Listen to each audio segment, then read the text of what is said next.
I've been sharing how I learned a new language from Netflix and YouTube, saying I write down all the subtitles and take notes by hand. This is how much I wrote in the past years. Fortunately, I received a good number of views and comments in favor of this style. I really appreciate it. On the other hand, there are also comments that are against it, saying it's too time consuming. I'm not trying to say my handwriting style is better than something because everyone has a different learning style, but it's also true that I do benefit from it. So in this video, I'm going to share 3 things I benefit from handwriting subtitles and handwritten notes, and 2 alternative ideas for each weak point. The first thing I benefit from handwriting is focus. One possible reason for this is probably because writing is easy for me to start. Like I just open up YouTube and my notebook and then I just start writing the subtitles. This gives me a good start to my learning every day and helps me start focusing as well. Now, I think this focus helps my learning in 2 ways. One is it helps me have keener eyes for details,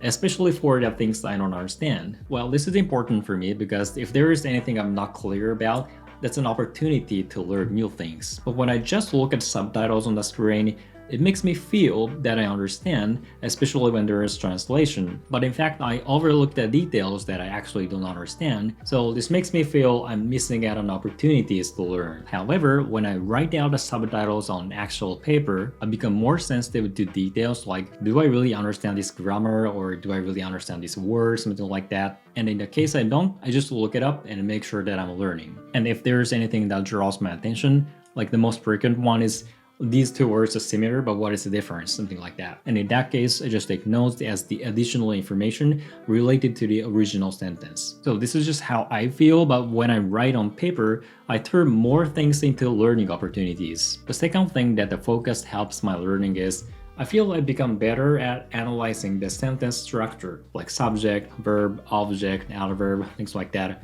or more roughly just in chunks. The reason I want to analyze is to find patterns, and my brain recognizes the pattern.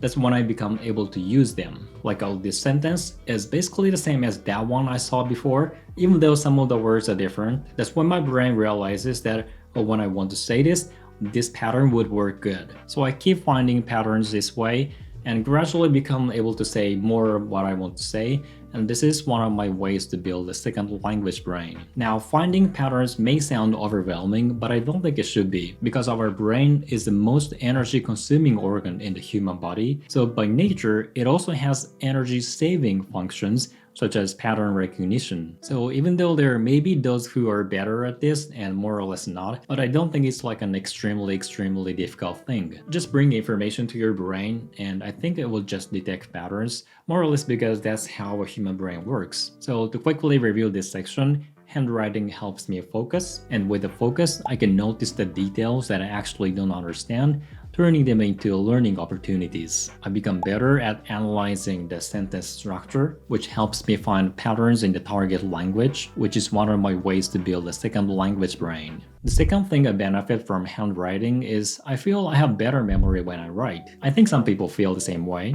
Let's say I just came across a word that I don't know. What I would do is, well, I already wrote the word. I look at the image of the word, look it up in the dictionary. I get to know what it means. I read some sample sentences. I go back to the original sentence and understand the context and so on. So because there are multiple processes, they become the clues to remember this new learning. And for me, this feels more comfortable than taking notes by typing or just looking at the subtitles on the screen. Typing can be faster, and I'm not saying it's bad, but for me it's fast, but at the same time the new information slipped through my brain. Another thing that happens to me many times is that when I come across the same word twice, that leaves a very strong memory in my brain, and then I'll rarely forget it once that happens. Let me explain. This is one of the words that I came across recently. 花心思. It means like spend lots of time to prepare something or paying attention to details, something like that. This reminded me of the first time I saw it, which is right here,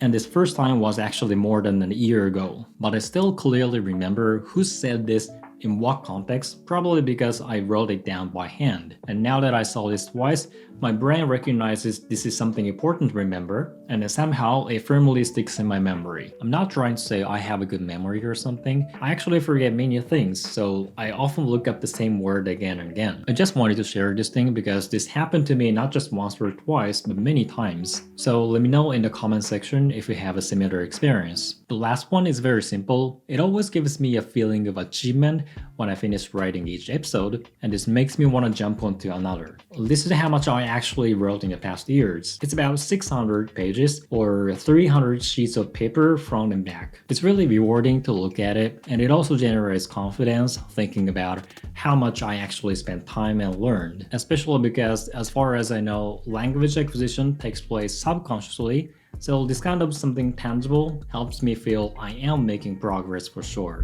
Now, the biggest weak point of handwriting is it's time consuming. So the first alternative to solve this issue is printing. Recently, I simply print out the subtitles of YouTube videos and take notes on the right side as always. The step is pretty easy. Just use a language reactor and you can directly print out the subtitles, or I want to adjust the fonts and line breaks, so I export to a spreadsheet or something and then print it out. This works perfect with Netflix and YouTube when they have closed caption data. The problem I have right now is YouTube videos without the closed caption. I tried a transcription function on Microsoft Word, but it's not really accurate and I need to make many corrections. So if you're a paper and handwriting lover, we can save our time this way and we can still enjoy its advantage. In my case, I do love writing out the subtitles, but the reason I started doing this way is because my language level is getting better than before, and to learn more new things, I need to consume a lot more videos, but writing all the subtitles by hand takes too much time. So I just came up with this idea and it's been working great for me. The alternative number 2 is writing down only the words I don't know, like this.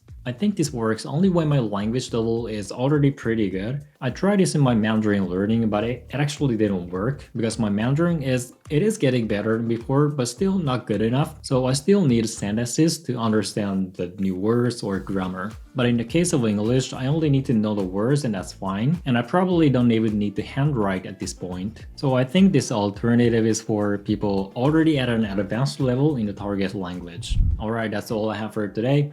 I hope you found this video helpful, and if you did, please be sure to hit the like and subscribe button. Thanks for watching, see you next time.